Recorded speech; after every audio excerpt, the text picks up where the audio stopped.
Hello दोस्तों, नमस्कार। स्वागत है एक बार फिर से आप सभी का अपने प्रिय चैनल पर। दोस्तों आपको बता दें जो अभी की सबसे बड़ी खबर आ रही है, जहां रशिया के राष्ट्रपति पुतिन ने जंग के बीच भारत को लेकर कर दिया है अहम ऐलान। चीन का भी ले लिया है नाम। बताएंगे दोस्तों भारत को लेकर पुतिन ने पूरे विश्व के सामने क्या कहा है दोस्तों, और साथ ही साथ आपको बताएंगे जहाँ जो बाइडेन के अचानक कीव पहुँचने पर सबसे पहला बयान आया है व्लादिमीर पुतिन का। बताएंगे दोस्तों क्या कहा इन्होंने युद्ध को लेकर पुतिन ने, और साथ ही साथ बताएंगे जहां राहुल गांधी को जयशंकर जी ने दे दिया है करारा जवाब। दोस्तों हर तरह की जानकारी बताने वाले हैं, तो आराम से बने रहेगा वीडियो के अंत तक। और अभी खबरों में आगे बढ़ने से पहले हमेशा की तरह अपने भारत देश का दिल से समर्थन करते हैं और मानते हैं कि मेरा भारत महान है, तो इस वीडियो को भी कर दीजिए लाइक, चैनल को कर दीजिए सब्सक्राइब, बेल आइकन दबाइए, साथ ही कमेंट बॉक्स में लिख दीजिएगा जय हिंद। जी हाँ, तो चलते हैं पहली और बड़ी खबर की तरफ, जहाँ रूस के राष्ट्रपति पुतिन ने जंग के बीच भारत को लेकर कर दिया अहम ऐलान। जी हाँ, रशिया के राष्ट्रपति व्लादिमीर पुतिन यूक्रेन के साथ अपने युद्ध के 1 साल पूरा होने पर देश को संबोधित कर रहे हैं। राजधानी मॉस्को के गोस्टिवनी डावर हॉल में अपने भाषण के दौरान पुतिन ने कहा कि लगातार नाजी खतरों से जूझ रहा रशिया यूक्रेन में स्पेशल ऑपरेशन कर रहा है। अपने भाषण में पुतिन ने प्रमुखता से भारत का जिक्र करते हुए कहा है कि रूस भारत के साथ अपने सहयोग और व्यापार को बढ़ाना जारी रखेगा। उन्होंने एशिया में भारत, चीन आदि देशों से व्यापार को बढ़ावा देने के लिए नॉर्थ साउथ कॉरिडोर के विस्तार की भी घोषणा की।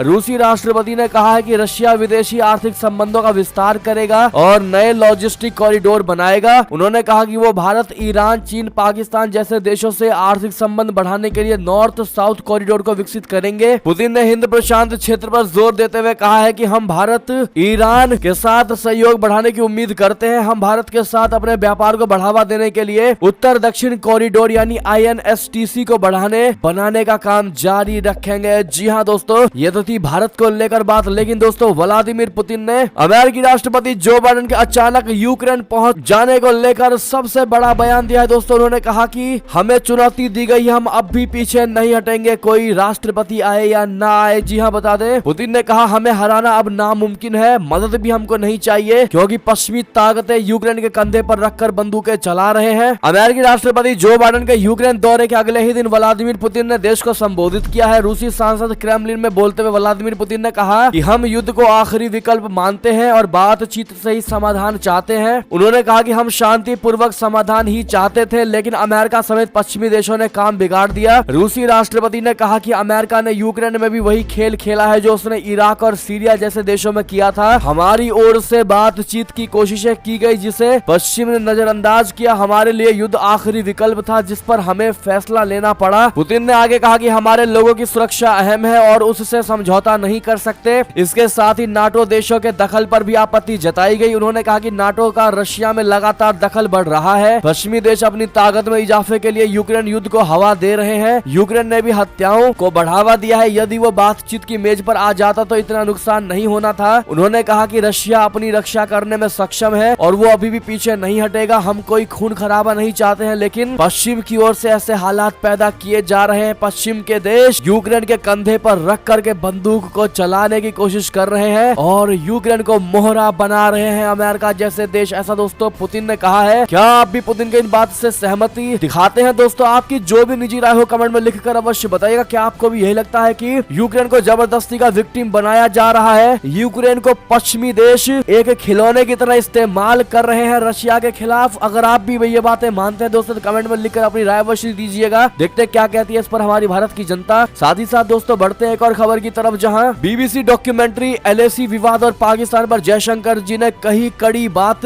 राहुल गांधी पर भी साधा निशाना। जी हां, चाइना से डरने वाले बयान पर जयशंकर जी ने राहुल गांधी पर किया है पलटवार। बता दें विदेश मंत्री जयशंकर जी ने चीन से सीमा विवाद के मुद्दे पर कांग्रेस के आरोप पर पलटवार किया। जयशंकर जी ने कहा कि LAC पर आज तक के इतिहास की सबसे बड़ी सेना की तैनाती की गई है। इस सेना को प्रधानमंत्री नरेंद्र मोदी ने ही भेजा है, न कि राहुल गांधी ने। समाचार एजेंसी ANI को दिए इंटरव्यू में जब जयशंकर जी से पूछा गया कि कांग्रेस आरोप लगाती है कि आप और PM मोदी चीन का नाम लेने से डरते हैं, तो इस पर जयशंकर जी ने कहा चाइना, मैं चीन का नाम ले रहा हूं। जी हां, जयशंकर जी ने कहा अगर हम डरते हैं तो LAC पर भारतीय सेना को किसने भेजा? राहुल गांधी ने उन्हें नहीं भेजा बल्कि नरेंद्र मोदी जी ने भेजा है। जयशंकर जी ने कहा कि चीन सीमा पर आज तक के इतिहास की सबसे बड़ी सेना की तैनाती की गई है। उन्होंने कहा कि मैं चीन का नाम लेता हूं, देखिए मैं चीन का नाम ले रहा हूं। जी हाँ, दोस्तों आखिर राहुल गांधी ने ऐसा क्या कहा था कि जयशंकर जी को पलटवार करना पड़ा। तो आपको बता दें चीन और भारत के बीच मई 2020 से सीमा को लेकर विवाद चल रहा है। 2020 में गलवान में भारतीय सेना और चीनी सेना के बीच हिंसक झड़पें हुई थी। इसमें भारत के 20 जवान शहीद हो गए थे। चीन को भी काफी नुकसान पहुंचा था। हालांकि चीन पर जानकारी छिपाने का आरोप लगता रहा है। इसके बाद से कांग्रेस चीन के मुद्दे पर मोदी सरकार को घेरने की कोशिश कर रही है। दोस्तों कांग्रेस का आरोप है कि पीएम मोदी चीन का नाम तक नहीं लेते। यहाँ तक कि राहुल गांधी ने यहाँ तक कह दिया था कि पीएम मोदी चीन का नाम लेने से डरते हैं। उसी का जवाब में दोस्तों जयशंकर जी ने कहा, देखो राहुल गांधी, यानी कि उनको इशारा करते हुए कि मैं चीन का नाम ले रहा हूँ। ऐसे में जयशंकर जी के बात का क्या आप समर्थन करेंगे दोस्तों? कमेंट में लिखकर अवश्य बताइएगा। चलते हैं एक और खबर की तरफ, जहाँ यूक्रेन आज ताइवान कल पर बौखलाया ड्रैगन, चीनी विदेश मंत्री देने लगे सफाई। बता दें यूक्रेन और रशिया के बीच जारी संकट की तुलना चीन और ताइवान के मामले से करने पर चीनी विदेश मंत्री भड़क गए। उन्होंने कहा कि उन्हें यूक्रेन में बढ़ रहे विवाद की चिंता है। विदेश मंत्री किन गैंग ने मंगलवार को अंतर्राष्ट्रीय समुदाय से आग्रह किया है कि वो यूक्रेन और ताइवान की तुलना ना करें। बता दें कि चीन ताइवान पर दावा करता है और इसे मेनलैंड के साथ मिलाने पर आतुर है। हालांकि ताइवान के लोग इसका विरोध करते हैं। ताइवान खुद में एक लोकतंत्र देश है। किन गैंग ने कहा कि हम सभी देशों से निवेदन करते हैं कि आग भड़काना बंद करेंगे और चीन के ऊपर आरोप ना लगाएं। इसके अलावा यूक्रेन आज ताइवान कल कहना बंद करें। बता दें कि आजकल अंतर्राष्ट्रीय स्तर पर ये चर्चाएं हो रही है कि यूक्रेन पर हमला करने में चीन रशिया की मदद कर रहा है और वो चाहता है कि कुछ दिन बाद ताइवान पर हमला कर दे। किन ये बताने की कोशिश कर रहे थे कि चीन एक तटस्थ और शांति प्रिय महाशक्ति है। वो कहना चाहते थे कि चीन वैश्विक शांति के लिए प्रयास कर रहा है। चलते हैं दोस्तों और खबर की ओर, जहां 6 घंटे में अस्पताल तैयार, 3600 मरीजों का इलाज। दिल से भारत की सेना को